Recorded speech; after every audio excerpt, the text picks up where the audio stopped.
بسم اللہ الرحمن الرحیم. السلام علیکم ناظرین. آپ کے فیورٹ پروگرام زندگی کے رنگ صحت کے سنگ کے ساتھ آپ کا میزبان پروفیسر ڈاکٹر شوکت حیات آپ کی خدمت میں حاضر ہے. ناظرین، مجھے پوری امید ہے کہ آپ ہمارا پروگرام باقاعدگی کے ساتھ آرام سے بیٹھ کے ریلیکس ہو کے دیکھتے ہوں گے، چونکہ یہ ایک ایسا پروگرام ہے جو صحت کے متعلق ہے، اور صحت میں جب آپ احتیاط کریں گے تو ڈالر تو ویسے ہی ملک میں شارٹ ہے. آپ بہت ساری مشکلات جن میں پیسہ سب سے اول آتا ہے، وقت اس کے بعد آتا ہے، دھکے اس کے بعد آتے ہیں، اس کے بعد پھر ڈاکٹر کے پاس جب پہنچتے ہیں تو پھر نسخہ آپ کے ہاتھ میں ہوتا ہے. تو میرا خیال ہے کہ جب آپ ان ٹپس کے اوپر عمل کریں گے تو آپ ان ساری پریشانیوں سے دور ہو جائیں گے. ہم ہمیشہ کی طرح دو ڈاکٹرز کو بلاتے ہیں جو اپنے شعبے کے ماہر ہوتے ہیں، جو آپ کو ٹپس دیتے ہیں مختلف جو ان کے ٹاپکس ہوتے ہیں ان کے اوپر، تاکہ آپ ان تمام بیماریوں سے بچ سکیں. آج بھی ہمارے دو مہمان ہیں. سب سے پہلے تعارف کرائیں گے، پھر ہم آگے بڑھیں گے. خواجہ حامد رشید صاحب، ڈاکٹر خواجہ حامد رشید صاحب بہت ماہر سیکیٹرسٹ ہیں، سینئر موسٹ سیکیٹرسٹ ہیں آزاد جموں اینڈ کشمیر میں. وہ ابھی ریٹائرڈ لائف گزار رہے ہیں، پریکٹس کر رہے ہیں، اور مظفر آباد میں یہ پہلے سی ایم ایچ میں بھی اور ایمس ہاسپٹل میں بھی اپنی جو خدمات ہے وہ سر انجام دے چکے ہیں. آپ کو ویلکم کہتے ہیں اپنے پروگرام میں. ان کے ساتھ تشریف رکھتے ہیں ڈاکٹر سرمد لطیف امان، سرجن ہے، یہ ایسوسیٹ پروفیسر ہیں اے جے کے میڈیکل کالج میں، اور پلیسڈ ہیں امبور میں ایز اے سینئر سرجن. تو آپ کو بھی ہم خوش آمدید کہتے ہیں. تو سب سے پہلے آپ آئیں گے ڈاکٹر خواجہ حامد رشید صاحب کی طرف.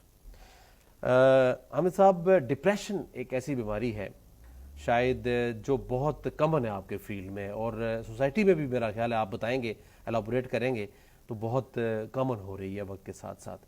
تو کیا وجہ ہوتی ہے اس کی ڈپریشن کی، اور کیسے آپ اس کی تشخیص تک پہنچتے ہیں؟ دیکھیں، اس وقت معاشرے میں جو حالات ہیں اس کی وجہ سے اکثر لوگ یہ شکایت کرتے ہیں کہ ہم یا ہمارے گھر کا کوئی فرد ڈپریشن کا شکار ہے.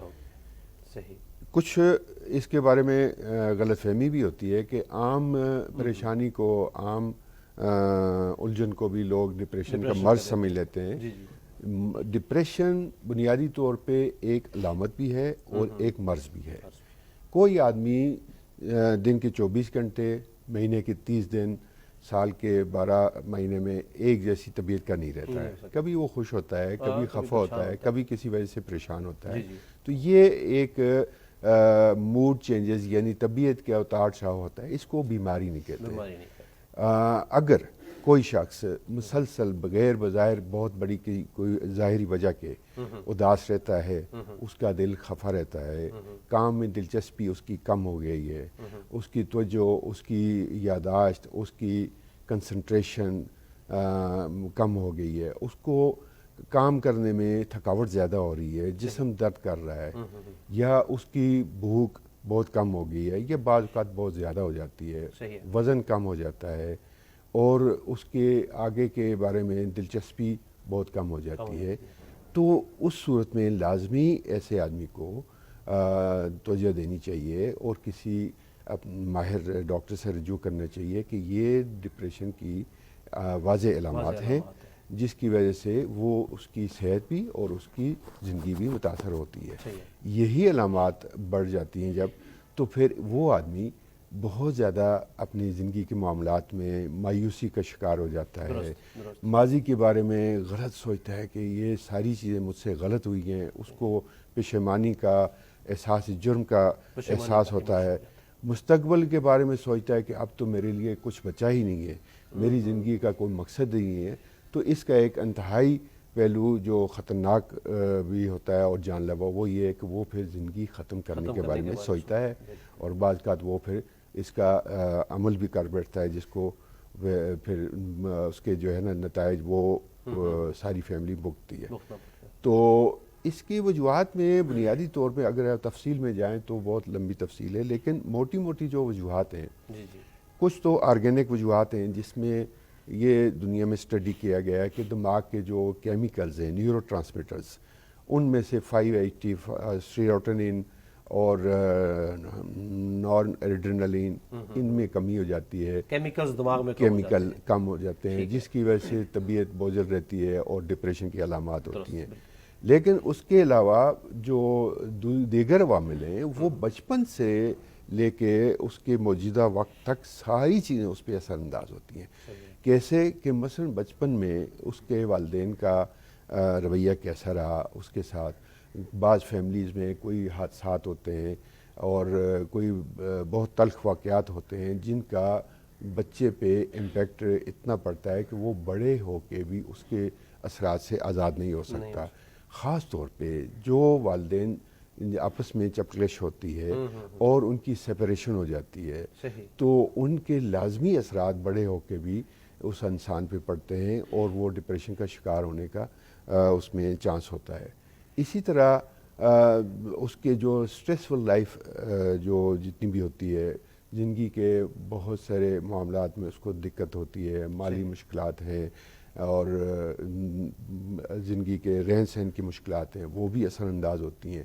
آج کل کے جو حالات ہیں اس میں جو معاشی مشکلات ہیں وہ ہر انسان کا اثر انداز ہوتی ہے. جی ہاں, کوئی آدمی اس وقت اس فکر سے آزاد نہیں ہے کہ میں اپنے بال بچوں کے لیے روزی کس طرح کماؤں, ان کے اخراجات کس طرح پورے کروں, ان کی لیونگ کے جو دیگر ضروریات ہیں, تعلیم ہے, ٹرانسپورٹ ہے, رہائش ہے, یہ پورا کرنا اس کے لیے ایک بہت بڑا سر درد ہے. اس کو یہ کہہ سکتے ہیں کہ اینی کائنڈ آف سٹریس ہے, فائنینشیل ہو, گھریلو ہو, جی بچوں کا ہو. پھر اس کے علاوہ جو ہمارے معاشرتی رویے ہیں ان کا گھر کے اندر سے آپ اگر شروع کریں, ماں باپ کا آپس میں رویہ, ماں باپ کا بچوں کے ساتھ رویہ, کوئی ایکسٹینڈڈ فیملی ہے تو بڑی فیملی ہے تو ساس سسر کا, والدین کا اولاد کے ساتھ کیا رویہ ہے, اور اسی طرح بہن بھائیوں کا آپس میں کیا.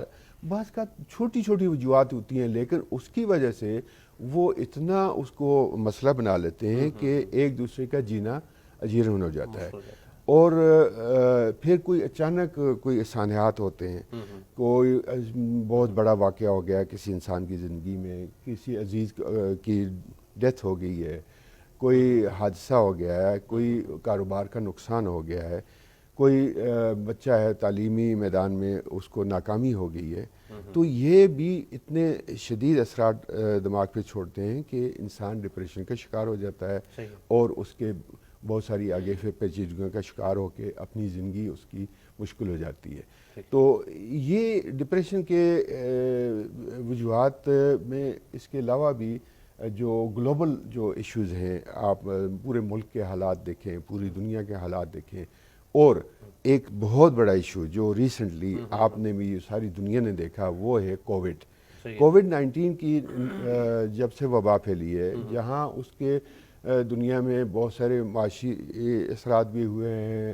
جانوں کا نقصان ہوا ہے, وہاں لوگوں کے اوپر اتنا نفسیاتی اثر ہوا ہے کہ بے شمار لوگ کووڈ کی وجہ سے ڈپریشن کا شکار ہوئے ہیں. اور اس میں بہت ساری سٹڈیز ہیں دنیا میں کہ کووڈ کی وجہ سے لوگوں میں ڈپریشن اور نفسیاتی عوامل بہت زیادہ بڑھ گئے تھے, کیونکہ ان کا آپس میں کنیکشن ختم ہو گیا, ایک دوسرے کے ساتھ رابطہ ختم ہو گیا اور وہ ان کی زندگی کے معمولات ٹوٹل بدل گئے, جس کی وجہ سے وہ ڈپریشن کا شکار ہو گئے. ہم سرمد صاحب کی طرف آئیں گے.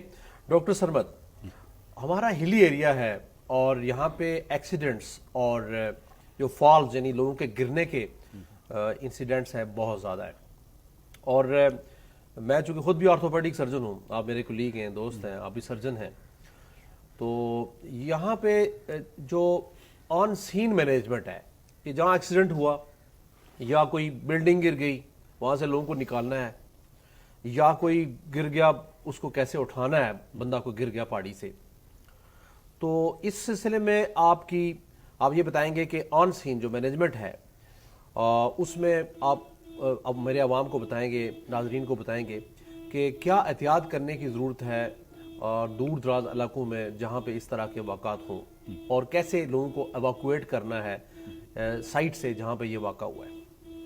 اگر کسی بھی ٹراما کی مینجمنٹ کو ہم دیکھیں نا تو ہم اس کو براڈلی 3 کیٹیگریز میں ڈیوائڈ کرتے ہیں: pre hospital management, emergency management, indefinite management.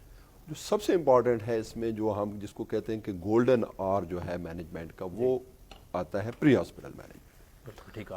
Unfortunately جو ڈیولپڈ کنٹریز ہیں اور ان ڈیولپڈ کنٹریز یا تھرڈ ورلڈ کنٹریز ہیں ان میں ڈفرینس جو مینجمنٹ ٹراما کا آتا ہے جی جی وہ بیسیکلی پری ہاسپٹل مینجمنٹ ہے. پری ہاسپٹل کیونکہ ٹرشری کیئر ہاسپٹلز میں مور اور لیس فیسلٹیز ساری موجود ہوتی ہیں ٹراما کی, لیکن ایویکویٹ کرنے کی فیسلٹیز ہمارے پاس نہیں. ایک تو فیسلٹیز نہیں ہے, دوسرا ہمارا موسٹلی ٹرینڈ سٹاف بھی نہیں ہوتا.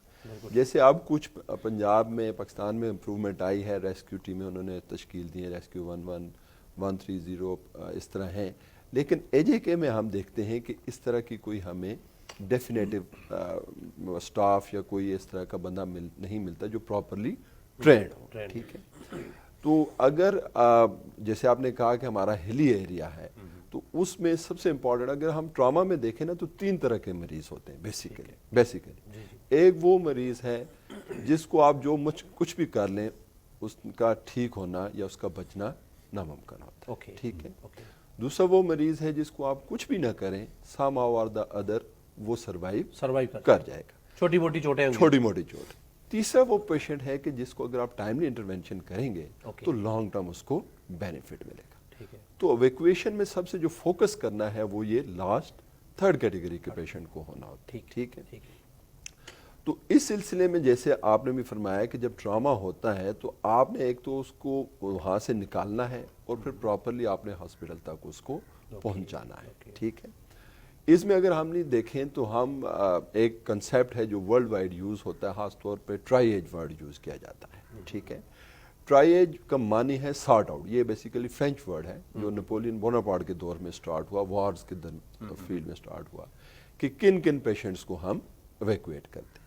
اس میں اگر ہم دیکھیں تو 3 بیسک چیزیں دیکھی جاتی ہیں. ایک, کیا وہ سانس لے رہا ہے کہ نہیں, ریسپیریٹری رسپانس اس کا دیکھا جاتا ہے, سب سے پرائرٹی اس کی.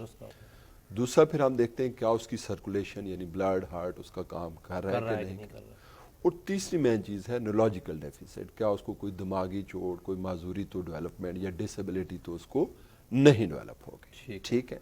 تو اگر تو بیسیکلی ایک تو میرا جو آپ کے پروگرام کے طور سے یہ میں کہوں گا کہ گورنمنٹ کو بھی اس سلسلے میں خاصی توجہ دینی چاہیے. ٹھیک ہے. کہ جو پری ہاسپٹل مینجمنٹ ہے اس میں دیکھیں جیسے ایدی والے ہیں انہوں نے اپنے جو ڈرائیور ہیں ان کے ایویکویٹرز ان کو بھی ٹرین کیا. CFR کے کورسز ہم کرا رہے ہیں, BLS کے کورسز ہم کرا رہے ہیں. ٹھیک ہے. ایمس میں اب ہو رہا ہے. اسی طرح اسکول کے بچے ہیں, کالجز کے بچے ہیں, جو بھی اسٹوڈنٹ ہیں تو ان کو بھی یہ ٹریننگ پروگرامز لازمی کروانے چاہیے. ڈونٹ یو تھنک کہ یہاں ڈیزاسٹر مینجمنٹ جو بنا ہوا ہے ڈپارٹمنٹ آزاد کشمیر میں بنا اسی پرپز کے لیے ہے, اس کو آن سین یعنی جہاں ایکسیڈنٹ ہوا ہے وہاں پہ کیسے رسپانس دینا ہے لوکل لوگوں کے ساتھ مل کے, NGOز کے ساتھ مل کے, اور اگر پاسبل ہے تو لوور ہمارا جو پیرامیڈیکل سٹاف ہے وہ اویلیبل ہے سراؤنڈنگ پہ. تو اگر اس سلسلے میں ڈیزاسٹر مینجمنٹ ڈاکٹرز کے ساتھ ہاسپٹل کے ساتھ مل کے اس طرح کے کورسز اور اس طرح کی الرٹس کریں تھرو میڈیا تو میرا حال میں آن سین بہتر ہو سکتا ہے. کافی بہتری آ سکتی ہے. دیکھیں نا اگر آپ دیکھیں ہمارے 2 بڑے ہاسپٹل ہیں مظفر آباد, CMH ہے اور ایمس ہاسپٹل ہے. ٹھیک ہے. ڈیفینیٹلی ہم لوگ مینیج تو کر رہے ہیں لیکن ڈیفینیٹلی اس طرح جیسے ٹراما یونٹ ہوتا ہے نا, پورا ٹراما یونٹ باہر کے ملکوں میں جیسے باہر کو ایک پورا اسپیشلائز فیلڈ ہے. ٹھیک ہے نا. ایک تو اس کو ڈیولپ کرنے کی ضرورت ہے. دوسرا جیسے آپ نے کہا کہ ایک تو ہیومن ریسورسز کو ڈیولپ کرنے کی ضرورت ہے, اور دوسرا دیکھیں اتنا بڑا سانحہ ہمارے پاس ارتھ کویک کا گزرا ہے. ٹھیک ہے. اگر ہم اس کے ڈیٹا اور اسٹیٹسٹکس کو دیکھیں تو رونگٹے کھڑے ہو جاتے ہیں کہ لوگ کتنی دیر تک سروائیو کرتے رہے, لیکن because of lack of proper equipment, ٹھیک ہے, اور ٹرینڈ سٹاف ہم ان لوگوں کو ایویکویٹ نہیں کر سکے. لوگ اپنے پیاروں کے پاس جاتے تھے, کھانا دیتے تھے, جدھر سوراخ سے پہنچا دیا, پانی پہنچا دیا, لیکن کتنی بے بسی تھی کہ ہم ان کو ایویکویٹ. تو ہم نے ابھی تک اس سلسلے میں کوئی ٹھوس اقدامات میرے نزدیک نہیں کہ پری ہاسپٹل کو ہم کیسے پری ہاسپٹل میں جو آپ نے ناظرین کو آپ یہ بتائیں کہ اگر ایکسیڈنٹ ہو گیا ہے اور گاڑی میں کچھ لوگ ہیں جو سیویرلی انجرڈ ہوں گے, کچھ باہر پڑے ہوتے ہیں, ان کو اٹھانا کیسے ہے؟ کیونکہ ہمارے پاس وہ مثالیں ہیں کہ نہ اٹھانا جو ہے نا غلط طریقے سے اٹھانے سے ہی جو آلریڈی اسپائنل کارڈ کی انجریز ہیں وہ اور مزید اگراویٹ یعنی بڑھ سکتی ہیں, پھر مکمل لائف لانگ معذوری بھی ہو جاتی ہے. تو آپ کا کیا ناظرین کے لیے یہاں بہت بڑا امپورٹنٹ کوسچن ہے آپ کا. دیکھیں ہمیشہ یہ کرنی ہے کہ مینجمنٹ ایسی ہو کہ جس سے مزید تکلیف بڑھنی نہیں چاہیے. ٹھیک ہے. جیسے میں نے کہا نا کہ اگر آپ لوگوں کو پراپرلی اویئر کریں گے تھرو میڈیا, ٹریننگ آپ کورسز کرائیں, اسکلز سکھائیں ان کو, تو اس میں بڑی مدد مل سکتی ہے. خاص طور پہ جیسے آپ نے موبلائز کرنے کی بات کی ہے نا, تو اگر ہم آگے ہم دیکھیں گے ڈیفینیٹ مینجمنٹ کے اندر بھی کہ ہم جو پرائمری سروے میں ہے ریسپیریشن سے بھی جو پہلے مینجمنٹ آتی ہے نا, وہ آتی ہے سروائیکل سپائن یا آپ اس کی انجری کو گردن کی ہڈی کو رول آؤٹ کریں. کیونکہ سم ٹائم یہ ہوتا ہے کہ پارشل ٹیئر ہوتا ہے, پارشل انجری آئی ہوتی ہے, اور آپ کا جو پراپرلی ٹرینڈ سٹاف نہیں ہے, لوگ ہیں کھینچا تانی کرتے ہیں, تو وہ پارشل ٹیئر کو کمپلیٹ ٹیئر میں کنورٹ کر دیتے ہیں, تو وہ بینیفٹ کے بجائے پیشنٹ کو مزید نقصان ہو جاتا ہے. تو اس سلسلے میں تو دیکھیں, ویسے تو میں نے کہا اگر ریسکیو ٹیمز ہیں تو وہ تو پہنچ جائیں, ان کے پاس سروائیکل کالرز وغیرہ ہوتے ہیں, وہ اپلائی کر سکتے ہیں. لیکن اگر وہ نہیں ہے, ایک لے مین کے لیے میں بات کرنا چاہوں گا کہ انہوں نے کوشش کرنی ہے کہ نیک کے اوپر منیمم موومنٹ ہو. ٹھیک ہے, اگر بندے کے پاس آپ گئے, وہ رسپانس کر رہا ہے, بول رہا ہے, تو پھر تو آپ اس سے پہلے جاتے ہی پوچھ سکتے ہیں گردن میں کہیں کوئی درد شر تو نہیں, موومنٹ کرنے میں پین ہو رہا ہے. اگر وہ کہتا ہے گردن میں موومنٹ میں پین ہے, تو پھر آپ کو ایکسٹرا کانشیس ہونا ہے, ہیڈ کو مور اور لیس کسی طرح فکس کرنا ہے. ایک کے بجائے دو بندے اس کو ایویکویٹ کریں, ایک بندہ ہیڈ کو سٹیبلائز کرے, دوسرا بندہ اس کو نکالنے کی کوشش کرے. ٹھیک ہے, لیکن اگر وہ نہیں ہے, انکانشیس ہے, تو انکانشیس پیشنٹ میں مور اور لیس آپ آلریڈی ایکسپیکٹ کریں گے یہ اس کو فال ہوا ہے, اس کو سروائیکل انجری ہوگی, انٹل اور انلیس پروون ادروائز. جب تک وہ ہاسپٹل میں جاتا ہے, ڈاکٹر اس کو دیکھتا ہے, ایکس رے ہوتا ہے اور سروائیکل انجری رول آؤٹ نہیں ہوتی, آپ اس کو ایکسپیکٹ کریں کہ ہے. اس لیے وہاں سے پراپرلی اس کو نکالنے کے لیے ہیڈ کو سٹیبلائز کرنا ہے, ہیڈ کمر کو بھی, کمر, اور ساتھ آپ پراپرلی اسٹریچر کے اوپر شفٹ کرنے کا بھی ایک پراپر طریقہ ہے. اسٹریچر نہیں ہے, آپ چرپائی پہ شفٹ کرتے ہیں, تو طریقہ وہی ہوگا کہ بالکل لاگ کی طرح, جیسے پورا باڈی موو کرتی ہے نا, ڈفرینٹ پورشن. یہ نہیں ہے کہ ہیڈ الگ موو کر رہا ہے, چیسٹ الگ موو کر رہا ہے, کمر الگ موو, نہیں, ٹانگیں, کمر, چیسٹ, ہیڈ, یہ سارے ایک سائڈ ایک ساتھ سارے اکٹھے کریں, ایک ساتھ موو کریں. یہ جیسے لاگ رو ہم گیلی جس کو کہتے ہیں, لکڑ جیسے پوری باڈی. اور دوسرا یہ ہے کہ انسان کو ایسے گود میں ایسے کر کے نہیں اٹھتے, بچے کو اٹھاتے ہیں, وہ ایسے اٹھائیں گے تو کمر کا جو نیچے, کمر کا جو آپ کا انجرڈ فرض کیا حرام مغز ہے, تو اور مزید ٹرانسیکٹ ہو کے ختم ہو جائے گا, وہ بیچ میں سے کٹ جائے گا. اب کی طرف دوبارہ آئیں گے سرمد لطیف, چونکہ بڑا انٹرسٹنگ اور ریلیونٹ قسم کا جو ٹاپک ہے آج, لیکن دوسرا ٹاپک بھی بہت ریلیونٹ ہے, ڈپریشن. سر یہ بتائیں گے کہ کیسے, ایک تو آپ نے ہسٹری بتا دی کہ ہسٹری اس کی یہ ہوتی ہے, کیا کوئی ٹیسٹ بھی کریں گے ڈائگنوزس کے لیے, اور پھر مینیج کیسے کریں گے ڈپریشن کو؟ دیکھیں, ڈپریشن کے تو ٹیسٹ, اس کے جو نفسیاتی ٹیسٹ ہوتے ہیں, معائنہ کیا جاتا ہے, یا اس کے جو نفسیاتی ٹیسٹ ہیں, وہ عام طور پہ بہت زیادہ ٹیسٹ کرنے کی اس لیے ضرورت نہیں پڑتی کہ یہ معائنے پہ ہی اس کی تشخیص ہو جاتی ہے کافی حد تک. علاج کی جہاں تک بات ہے, اس میں 2-3 پہلو ہیں. ہمارے ہاں اکثر یہ سمجھا جاتا ہے کہ ڈپریشن کی دوائیاں کھائیں ہیں اور علاج ہو گیا, اور ڈپریشن کی دوائیاں سارا علاج ہے.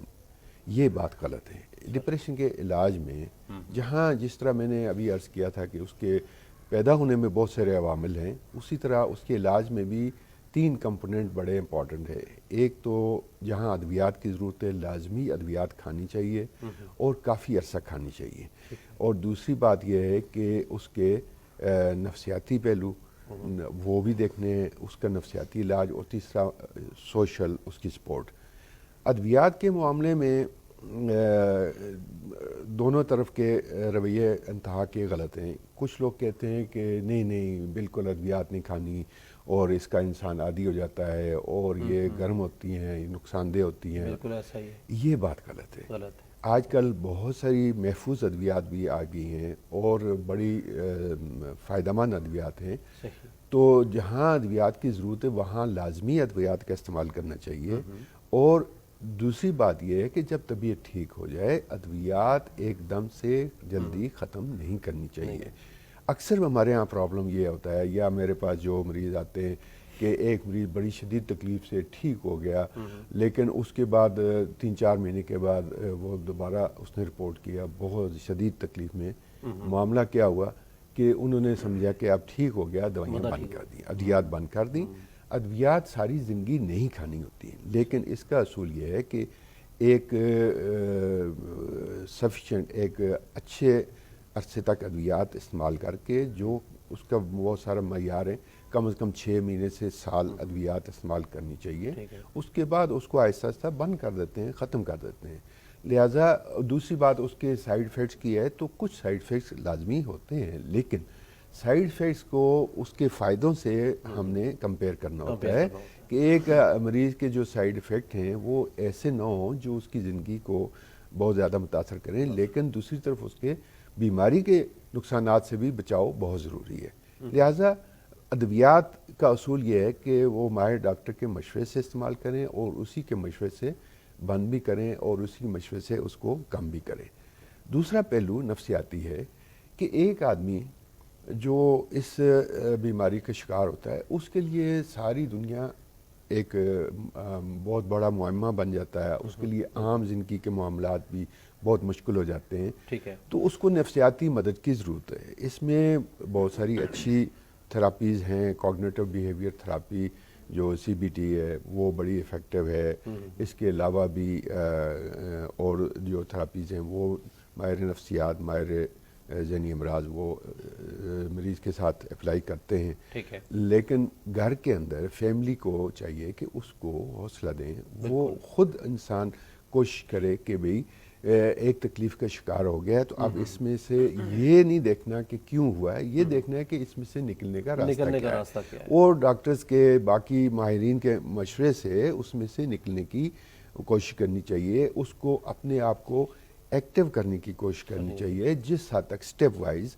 اپنے آپ کو بزی رکھے، چھوٹے چھوٹے کام کرے، واک کرے، نماز پڑھے، لوگوں میں ملے اور اپنے کام پہ دوبارہ ٹریگرنگ جو چیز ہے جس سے ٹریگر کیا ہے اس کو ڈپریشن کی طرف، وہ بھی سارٹ آؤٹ کر کے اس کو بھی ختم کرنے کے لیے آپ نے کاؤنسلنگ کرنی ہے۔ جی بالکل۔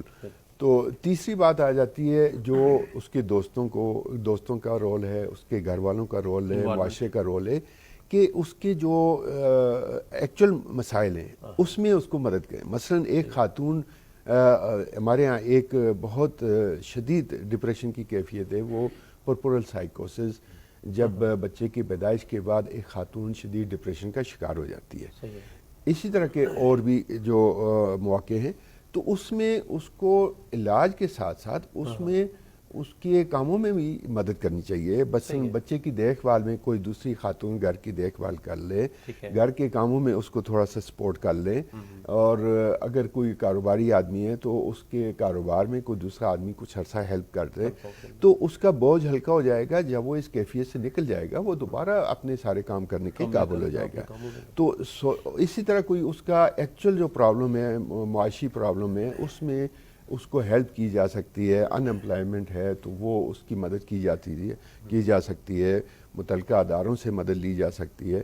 اور اس میں ایک گورنمنٹ کا بھی، حکومتی سطح پہ، اداروں کی سطح پہ بھی ایک بڑا اہم رول ہے کہ لوگوں کو آگاہی اس کی پرووائڈ کریں اور ان کے بنیادی مسائل سے حل کرنے میں ان کی مدد کریں۔ اس میں ان کو جو ڈپریشن کے علاج کے جو مرکز ہیں ان کی طرف بھی رہنمائی کریں۔ اس میں ایک بڑی اچھی جو فیڈرل گورنمنٹ کے لیول پہ اس وقت ایفرٹ ہو رہی ہے، وہ میں آگاہ کرتا چاہوں کہ انہوں نے ایک سائیکولوجیکل اور مینٹل ہیلتھ ریسکیو سینٹرز جو پورے ملک میں آئیڈینٹیفائی کر رہے ہیں کہ کس کس جگہ پہ ہمارے ہاں جو ذہنی صحت کی سہولتیں مہیا ہیں اور کس نوعیت کی مہیا ہیں، تاکہ وہ لوگوں کو اس میں آگاہ کریں کہ اس علاقے کے لوگوں کو کوئی مسئلہ ہو تو وہ وہاں پہ رجوع کریں۔ تو یہ سارے پہلو جب تک استعمال نہیں ہوں گے تو علاج میں اتنی جو اس کا خاطر خواہ اس کا نتیجہ برآمد نہیں ہوگا۔ یہ بتائیں کہ یہ بچوں میں بھی ڈپریشن ہوتا ہے؟ جی، یہ آپ نے بہت اہم سوال کیا۔ ہمارے ہاں اکثر یہ ایک مسکنسیپشن ہے کہ بچوں کو تو کوئی مسئلہ نہیں ہے، لیکن میں سمجھتا ہوں اس وقت بچوں کو بہت شدید مسئلہ ہے۔ وہ اس طرح ہے کہ ان کے ایک تو سوشل میڈیا کی وجہ سے ایک کمپٹیشن ہے،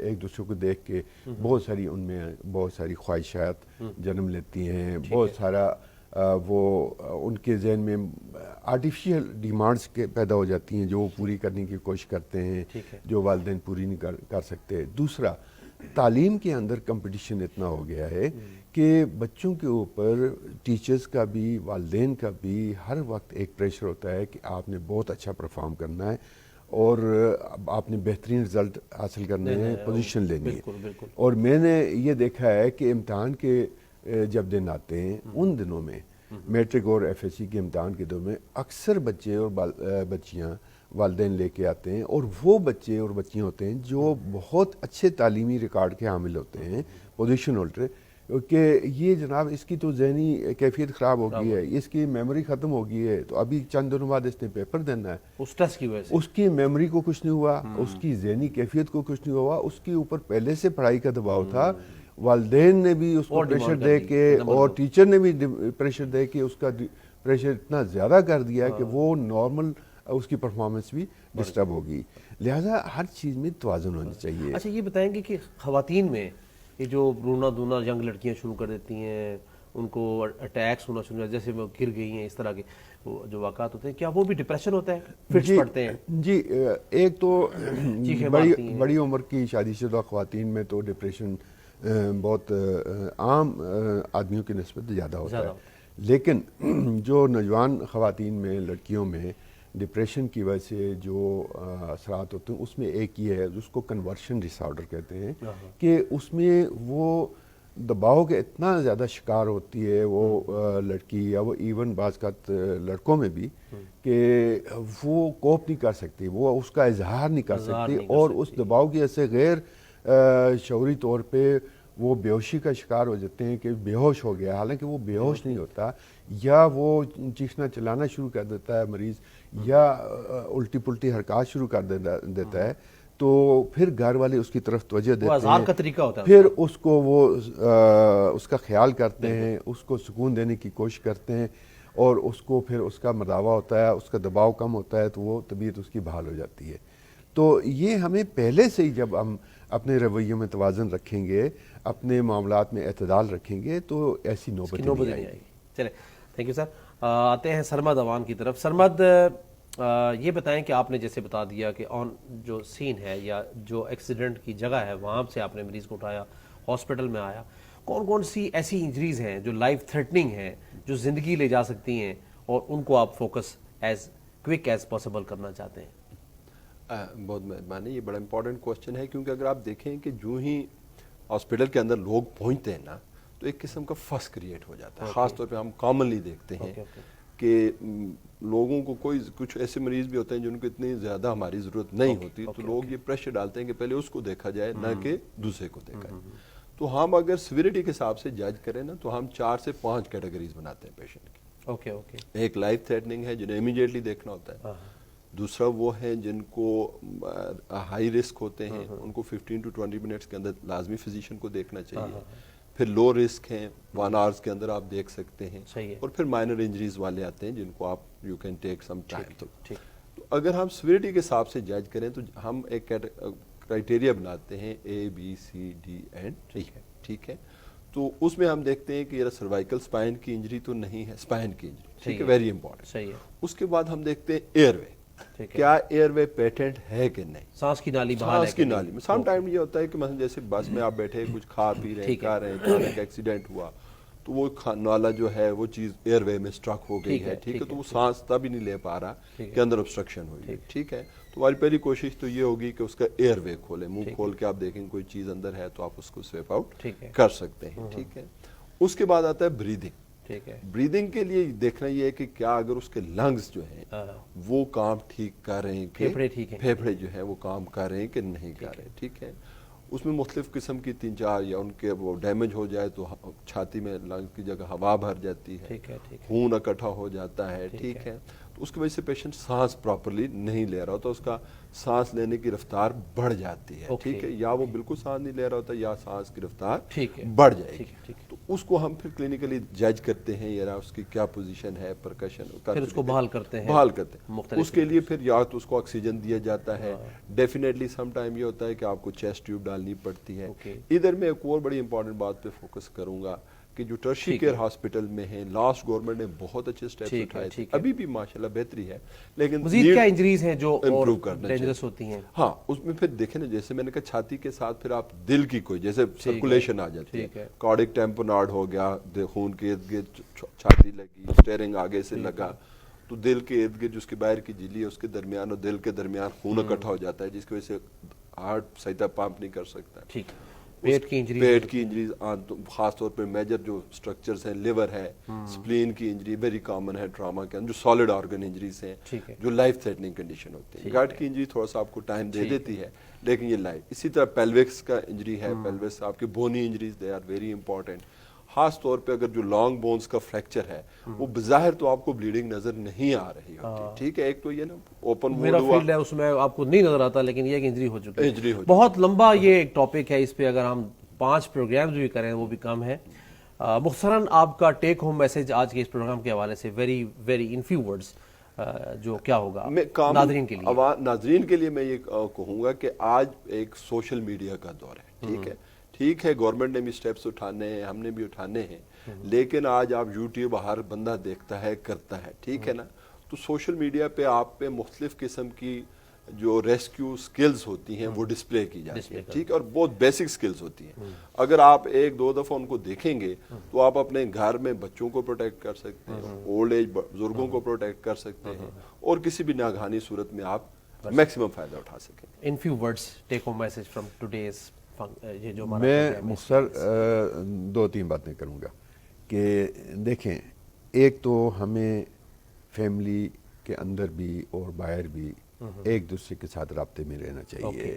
والدین اولاد کے ساتھ, بہن بھائی آپس میں ایک دوسرے کے دکھ درد جذبات اس مشکلات کو سمجھنے کی تاکہ کوشش کریں اور ان کو علم ہو. دوسرا, اپنے رویوں میں اعتدال رکھیں کہ ایمبیشنز کو بہت آسمان پہ بھی نہ لے جائیں. جو چیزیں آپ کے دائرہ کار کے اندر نہیں ہیں ان کی تمنا کریں, یا آپ رویوں میں انتہا پسندی اختیار کریں. ایک دوسرے کو برداشت کرنے کی عادت ڈالنی چاہیے, معاف کرنے کی عادت ڈالنی چاہیے. اور تیسری بات یہ ہے کہ کچھ اللہ کے اوپر توکل رکھیں, اللہ کے اوپر آپ بھروسہ رکھیں, اللہ تعالیٰ مشکلات سے نکالنے والا ہے. بہت شکریہ آپ دونوں مہمانوں کا, آپ تشریف لائے, اور بہت ہی امپورٹنٹ ٹاپک ہیں دونوں. ان ٹاپکس کے اوپر بہت بات کی جا سکتی ہے. آپ کا ونس اگین بہت شکریہ آج اس پروگرام میں شرکت کرنے کا. ناظرین, دونوں امپورٹنٹ ٹاپکس تھے. اپنے آپ کو ریلیکس رکھیں. سوسائٹی میں جب تک آپ کسی معاشرے میں کسی گھر میں جب تک آپس میں کوارڈینیشن اچھی نہیں ہوگی, آپ ریلیکس ہو کے گفتگو نہیں کریں گے, ریلیکس ہو کے کام نہیں کریں گے, ریلیکس ہو کے انجوائے نہیں کریں گے, تو ڈپریشن آپ کے دائیں بائیں پھر رہا ہے, وہ آپ کی طرف آئے گا اور آپ کو پھر تنگ کرے گا. اور سب سے امپورٹنٹ جو ہوتا ہے ایکسیڈنٹس میں, ٹراما میں, وہ یہ ہے کہ آپ نے مریض کو اٹھانا کیسے ہے. باقی کام تو ڈاکٹروں نے کرنا ہے, آپ نے آدھا مریض کا کام خراب کر دینا ہے اگر آپ کو ٹھیک طرح سے پیشنٹ کو ایواکویٹ یعنی اس جگہ سے نکالیں گے نہیں. وہاں سے نکالتے ہوئے ایک چیز ضروری اپنے ذہن پہ رکھیں کہ اٹھاتے ہوئے ایسے جس طرح سے گود میں اٹھاتے ہیں بچے کو, ایسے نہیں اٹھانا. اس کی بیک کے نیچے ہاتھ رکھنے, گردن کے نیچے ہاتھ رکھنا ہے, اور اسی پوزیشن پہ 3-4 بندوں نے اس کو اسٹریچر میں شفٹ کرنا ہے. یہ اس کو معذوری سے بچا سکتا ہے. اور اس کے بعد سارا کچھ ڈاکٹرز کے ہاتھ میں ہے. ڈاکٹرز اپنی طرف سے میکسیمم کرتے ہیں جتنا ان کے بس میں ہوتا ہے. کبھی ڈاکٹر نہیں چاہتا کہ اس کے ہاتھ سے مریض چلا جائے. ناظرین, اسی کے ساتھ ہمارے پروگرام کا وقت ختم ہو جاتا ہے. اگلے پروگرام میں ایک نئے پینل کے ساتھ, ایک نئے ٹاپک کے ساتھ آپ کی خدمت میں حاضر ہوں گے. دیکھتے رہیے میرا پروگرام, اور اسی کے ساتھ اجازت چاہوں گا. خدا حافظ.